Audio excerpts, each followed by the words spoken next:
Great. So I said at the beginning of these that I would be doing these about once a day. And I was very careful not to commit to actually doing them once a day.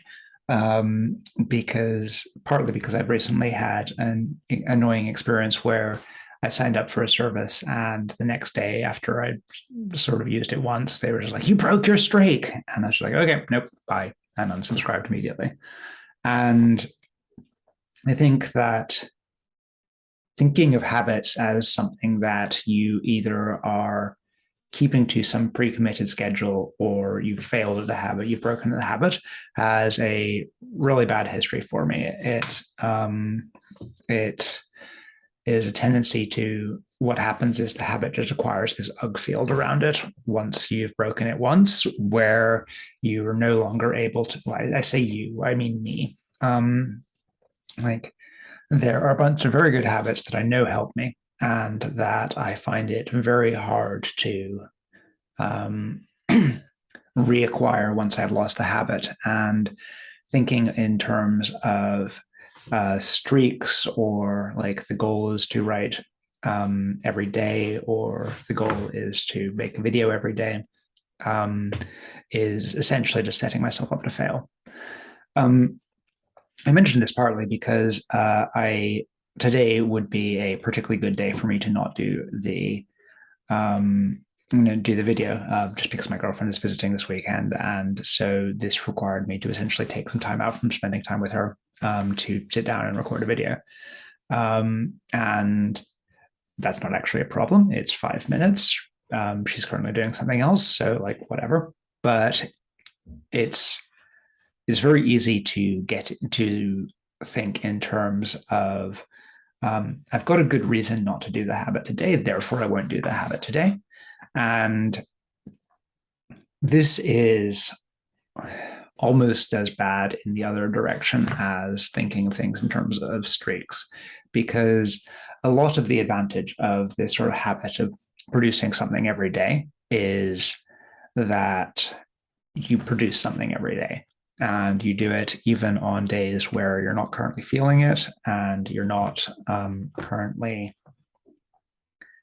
necessarily in the mindset that you would normally produce something.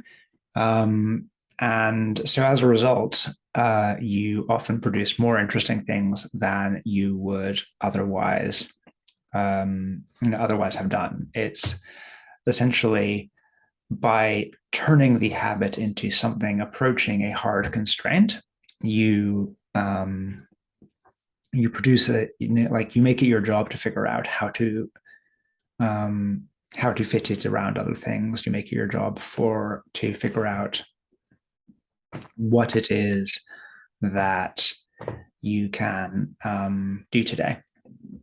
Um, for 5 minute videos, it's easy. I just talk about whatever is happening to me today. And I've got a bunch of other techniques. So I went through a long period of like doing daily writing, and I've gone through other periods since. And for a while, I was advocating, yep, everyone should do daily writing all the time. And I now think that was sort of a mistake. I think that long-term maintenance of daily writing is very hard to do, but going through periods of daily writing where I say, okay, this month I'm going to write every day, or I'm going to produce 100 short YouTube videos, for example.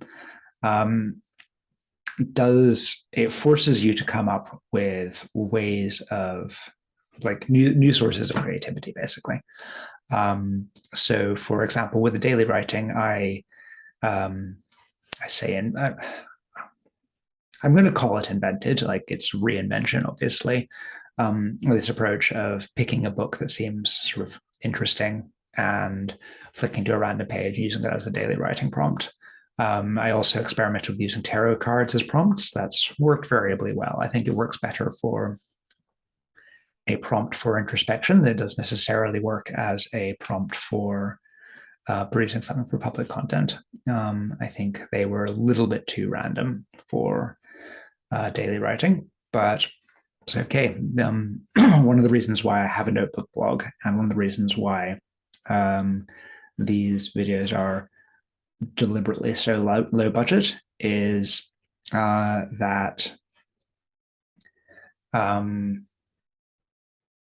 lowering the bar for what it's okay to produce, basically going, if you don't like it, you don't have to read it, you don't have to watch it, produces and sort of unlocks a lot of interesting thoughts and creativity that a more polished approach would censor you from a bit. See you next time, hopefully tomorrow.